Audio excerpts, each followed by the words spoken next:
কোনো কিছু ভালোবেসে রান্না করলে আসলেই হয়তো তার স্বাদ দ্বিগুণ বেড়ে যায়। এই জন্যই হয়তো মায়ের হাতের রান্না সবার সব থেকে প্রিয়।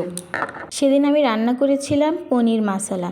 পনিরগুলো পিস পিস করে কেটে নিয়ে লবণ হলুদ দিয়ে ভেজে নিয়েছি। তারপর ওই প্যানের মধ্যে তেজপাতা, শুকনো লঙ্কা এবং জিরে ফোড়ন দিয়ে পেঁয়াজ ভেজে নিয়েছি।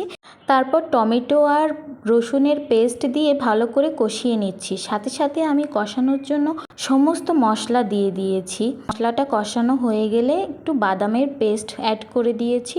আলু দিয়েছিলাম, আলুগুলো দিয়ে ঢাকা দিয়ে কিছুক্ষণ কষিয়ে নিলাম। কষানো হয়ে গেলে তার মধ্যে আমি পনিরগুলো অ্যাড করে দিয়ে একটু নাড়াচাড়া করে ঝোলের জল দিয়ে দিয়েছিলাম। তারপরে আমি ঢাকা দিয়ে কিছুক্ষণ রান্না করে নিলাম।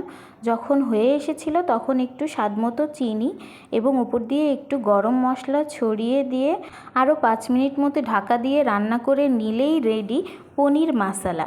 খেতে কিন্তু দুর্দান্ত হয়েছিল, দারুণ তুলতুলে নরম পনির মশলা।